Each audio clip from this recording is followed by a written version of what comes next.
lo qual con nostro papio ribaje ave con nostro logra ta un colaboração com o Metabolic Foundation.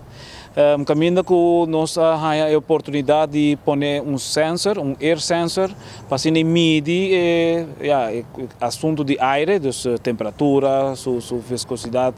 Dus eigenlijk tudo 5 pontos que eu também medi para se nós e criar data de parte de aire do meio ambiente aqui na rancho Oranjestad.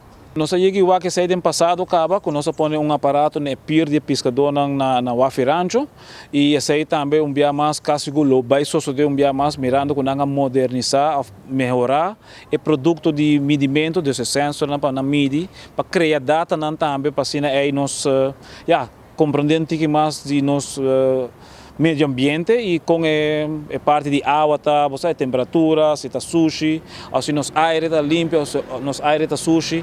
Então costam que tá bisa que tá trabalham científico, pero trabalham de criação de data. Então eigenlijk para matéria de criar data para nós tá muito importante para sobre o viajar, den projeto não que nós quer fazer, nós me suportem bom data e data não confiável também. Não custa para nós agora que não custa nós nada, sei eigenlijk da Metabolic Foundation com seu grupo que está trabalhando arriba diferentes aspectos de criar aparato não especial para ajudar nós criar data e medir nosso meio ambiente. Essa aqui está nós começar ayer para nós instalar, nós estamos em processo para assim nós por demonstrar eigenlijk que nós está bem medindo. Então para a ver logo a chance de work parte de local que agora instalar acaba e depois assim para o desenvolvimento de matéria de criar data. Normalmente este rancho stichting com o Ministério de Mudança de Comunidade, nós tínhamos projeto que chama Waste Management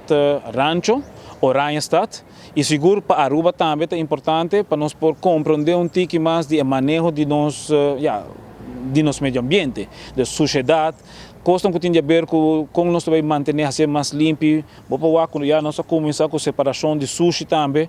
Então, costam que nós pensa que o mestre sucede e nós está criando projeto na round de DSA, então para medimento e criar data, onde são de mais importante. Aqui está 24 horas, 7 dias para semana, por mira, é open source system. Sim, nós agradecemos Metabolic Foundation com o staff Christy Metz e Tony, qual está motor atrás do projeto aqui e seguro vou mira sei em Oranjestad mas no futuro com nós também seguir map e criar data